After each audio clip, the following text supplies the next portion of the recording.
nimeeleza kuwa kulingana na maombi ambayo umeweka hapa kotini ni maoni ya mahakama kuwa maombi ambayo mnaomba ni mazito, ambayo sio haitakuwa ni yenyu manufaa yenyu peke yake watu wa Meru, na pia inaweza kuwa kwa manufaa ya waliopigania uhuru na vizazi wao Kenya mzima. Kwa hivyo chini ya katiba kifungu namba 165 3 na 65 nimesema kuwa faili itapelekwa kwa jaji mkuu aweze constitute a bench, okay, ambayo bench ni majaji zaidi 3 ama zaidi wataweza kusikiza, ndio waweze kusikiza hii maombi yenu. Wale ambao pia nimewapatia ruhusa muweze kutangaza kwenye gazeti, ndio kama kuna wengine wangetaka kusikizwa pia waweze kuja, watapewa siku 21 kuweka maombi yao.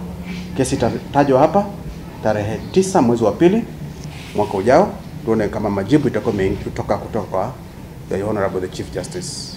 And we've come here today seeking justice, that indeed we must remember that these people, and in the preamble of our constitution, we should honor those who heroically fought for the freedom of our nation.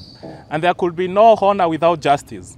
So today, we are pretty much happy for the court has given them a day in their court. The issue of liability as to the question as to whether the government of Kenya was capable and culpable has already been solved. So what remains is actually documenting and adequately and promptly compensating the petitioners and the class of persons they represent. Kunao viongozi wengi katika Jamhuri ya Kenya ambao wamekosa haki na hawataki hiyo pesa mabilioni ya mamia. Tafadhalini wafidieni kile mlicho nacho. Kwa hivyo tunasema haki kwa nani? Mau Mau. Haki kwa nani? Mau Mau. Tulikuwa tunapigania vitu viwili tu, uhuru na mashamba. Tukapata uhuru, lakini wale walitafuta mashamba hatukupata. Sisi wakombozi wa nchi hii hakuna kitu tuliona. Haya, tulikuwa wengi, watu walikufa wengine. Sasa sisi yetu ni kuomba. Tunaomba Gendege, tunaomba mama yule Karua wako huko juu.